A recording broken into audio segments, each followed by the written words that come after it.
የቂርቆስ ክፍለ ከተማ አስተዳደር የነዋሪውን የዕለት ተዕለት ፍጆታ ፍላጎት ለማሟላት ትኩረት ሰጥቶ እየሰራ ይገኛል። ለዚህ ስራ በቀዳሚነት የሚጠቀሰው ደግሞ በየሳምንቱ የሚከናወነው የቅዳሜና እሁድ ወይም የሰንበት ገበያ እንቅስቃሴ ነው።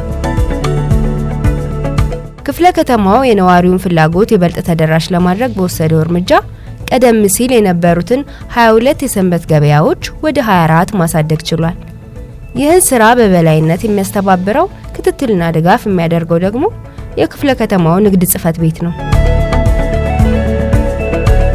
የንግድ ጽሕፈት ቤቱ መረጃ እንደሚያመለክተው በመጀመሪያው ግማሽ ዓመት የገበያ ማረጋጋት ስራው ተጨባጭ ውጤቶች ተመዝግበዋል።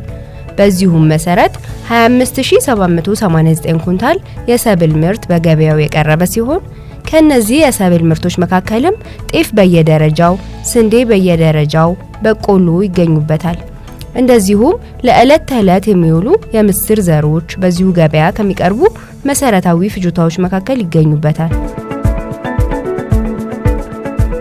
በዚህ የሰንበት ገበያ ለሸማቹ ከሚቀርቡ ሌላኛው አትክልትና ፍራፍሬ ሲሆን ይህም ባለፈው ግማሽ ዓመት በገበያው በስፋት ቀርቧል።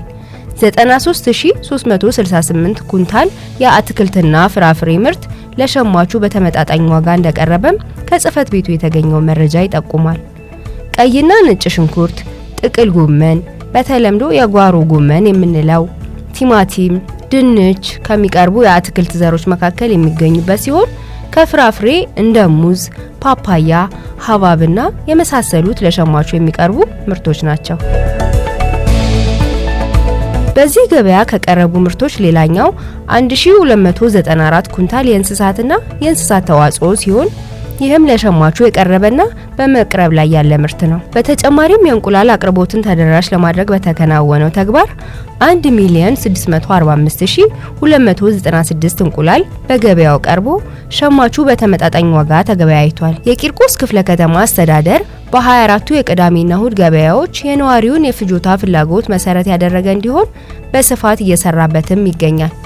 ይህ የገበያ ስርዓት ለነጋዴው ትስስርን እየፈጠረ ሲሆን ምርቶቹ በወጣላቸው ዋጋ ስለመቅረባቸውና ጥራታቸውን የመከታተል ስራም እንደሚሰራ ታውቋል።